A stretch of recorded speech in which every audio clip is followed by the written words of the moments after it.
જોઈ રહ્યા છો YNN ન્યૂઝ। હવે જોઈએ અગત્યના સમાચાર। સારા ફાઉન્ડેશન દ્વારા સુંદરકાંડનું આયોજન કરવામાં આવ્યું। સારા ફાઉન્ડેશન દ્વારા સુંદરકાંડનું આયોજન કરવામાં આવ્યું।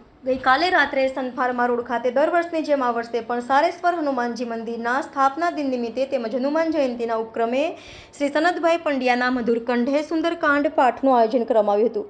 આ તમામ આયોજન સારા ફાઉન્ડેશનના પ્રમુખ અનિલસિંહ ચૌહાણ તથા ઉપપ્રમુખ મિતેશભાઈ વાઘેલા તથા સારા ફાઉન્ડેશનની ટીમ દ્વારા ખૂબ જ સરસ આયોજન કરવામાં આવ્યું હતું। મુખ્ય મહેમાનમાં લોકસભાના ઉમેદવાર હેમાંગ જોશી ઉપસ્થિત રહ્યા હતા। સારા ફાઉન્ડેશન દ્વારા લોકસભાના ઉમેદવાર હેમાંગ જોશીનું બુકે આપી સ્વાગત કરવામાં આવ્યું હતું।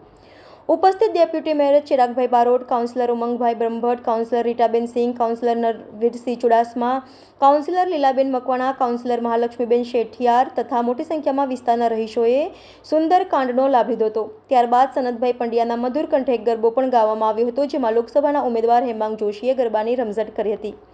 Reporter Rahul Rajput, YNN news, Vadodara.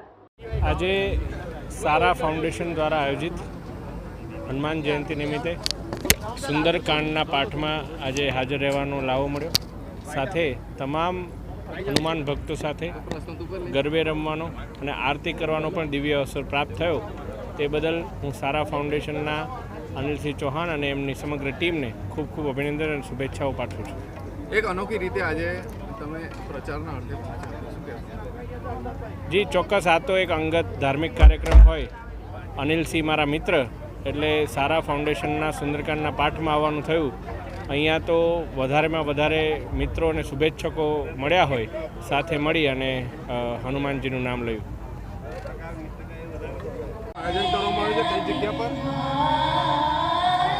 આજ રોજ સનફાર્મા રોડ પર અમારા સારા ફાઉન્ડેશન જે 130થી વધુ હિન્દુ સોસાયટીઓનું સંગઠન છે, એના દ્વારા દર વર્ષની જેમ આ વર્ષે પણ ભવ્ય સુંદરકાંડનું આયોજન કરવામાં આવ્યું છે। અને હનુમાન જયંતિના નિમિત્તે અને સારેશ્વર હનુમાન મંદિરની સ્થાપનાના દિવસે ભવ્ય ભંડારનું આયોજન કરેલ છે, જેમાં 10,000થી વધુ લોકો પ્રસાદીનો લાભ લેશે। Subscribe now and press the bell icon. Never miss an update.